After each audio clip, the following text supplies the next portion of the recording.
नमस्कार प्रिय दर्शकों, कैसे हो। उम्मीद करता हूँ कि आप सब अच्छे होंगे। एक बार फिर से हमारी वीडियो में आपका स्वागत है। तो प्रिय दर्शकों, 5 ऐसी चीज़ें जो हम प्रकृति से सीख सकते हैं। तो प्रिय दर्शकों, आप सबको प्रकृति और मनुष्य का क्या रिलेशन है ये तो पता ही होगा, पर आज आपसे मनुष्य और प्रकृति के एक अलग ही रिलेशनशिप के बारे में बात करूंगा, और वो रिलेशन है टीचर और स्टूडेंट का। जी हाँ, प्रकृति ही हमारी सबसे बड़ी टीचर है।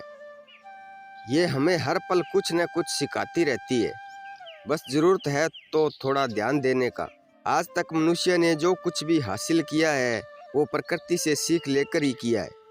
न्यूटन को ग्रेविटी का पाठ प्रकृति ने ही सिखाया है। कई आविष्कार भी प्रकृति से प्रेरित है।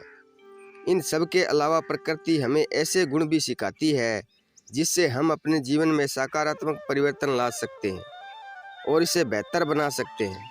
वैसे इसकी लिस्ट तो बहुत लंबी हो सकती है, पर मैं यहाँ ऐसी 5 चीज़ें ही शेयर करूँगा जो हम प्रकृति से सीख सकते हैं। 1 नंबर, पतझड़ का मतलब पेड़ का अंत नहीं। कभी कभी हमारे साथ कुछ ऐसा घटित हो जाता है जिससे हम बहुत लो महसूस करते हैं। ऐसा लगता है जैसे अब सब कुछ खत्म हो गया। इससे कई लोग डिप्रेशन में चले जाते हैं, तो कई लोग बड़ा और बेवकूफ़ी भरा कदम उठा लेते हैं, जैसे आत्महत्या। पर जरा सोचिए, पतझड़ के समय जब पेड़ में एक भी पत्ती नहीं बचती है तो क्या उस पेड़ का अंत हो जाता है?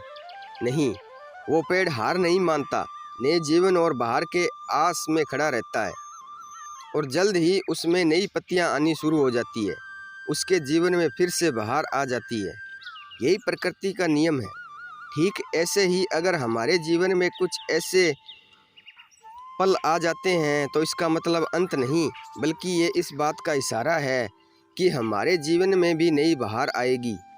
अतः हमें सब कुछ भूलकर नई जिंदगी की शुरुआत करनी चाहिए और ये विश्वास रखना चाहिए कि नई जिंदगी पुरानी से कहीं बेहतर होगी।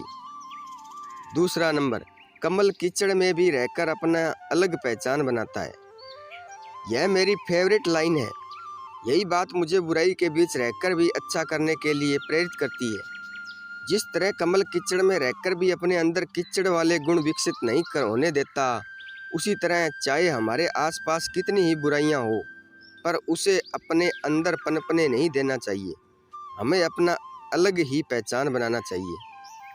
तीसरा नंबर, नदी का बहाव ऊंचाई से नीचे की ओर होता है।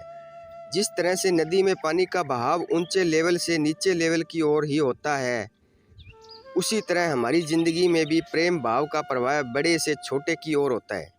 इसलिए हमें कभी भी अपने आप को दूसरों के सामने ज्ञानवान या बड़ा बताने की ज़रूरत नहीं है, और इससे कोई फ़ायदा भी नहीं होता। उल्टा प्रेम भाव हम तक बहकर नहीं आएगा। 4 नंबर, ऊंचे पर्वतों में आवाज़ का परावर्तन।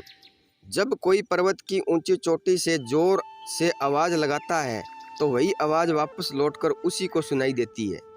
विज्ञान में इस घटना को इच्चो कहते हैं, पर यही नियम हमारे जीवन में भी लागू होता है। हम वही पाते हैं जो हम दूसरों को देते हैं। हम जैसा व्यवहार दूसरों के लिए करते हैं वही हमें वापस मिलता है। यदि हम दूसरों का सम्मान करते हैं तो हमें भी सम्मान मिलता है। यदि हम दूसरों के बारे में गलत भाव रखेंगे तो वो वापस हमें ही मिलेगा। अतः आप जैसा भी व्यवहार करें, याद रखिए कि वो लौटकर आपको ही मिलने वाला है। 5 नंबर, छोटे पौधों की अपेक्षा विशाल पेड़ को तैयार होने में ज़्यादा समय लगता है। जिस तरह विशाल पेड़ को तैयार होने में ज़्यादा समय लगता है, उसी तरह हमारे महान लक्ष्य को भी पूरा होने में समय लगता है। लेकिन कुछ लोग धैर्य नहीं रख पाते और अपना काम बीच में ही छोड़ देते हैं। ऐसा करने वालों को बाद में पछतावा ही मिलता है। बड़े लक्ष्य में सफलता के लिए कड़ी मेहनत के अलावा धैर्य का भी आवश्यकता होती है। तो प्रिय दर्शकों, ये थी प्रकृति की 5 लाइनें जो आपको बहुत बड़ी सीख देती है, जो जिंदगी में आपके बहुत काम आएगी। तो उम्मीद करता हूँ कि ये लाइनें आपको पसंद आई होंगी। ये वीडियो आपको अच्छी लगी होगी। अगर ये वीडियो अच्छी लगी है तो कमेंट कर कर ज़रूर बताना और आगे शेयर ज़रूर करना। तो मिलते हैं अगली वीडियो में, तब तक अपना ख्याल रखना। जय श्री कृष्णा, धन्यवाद।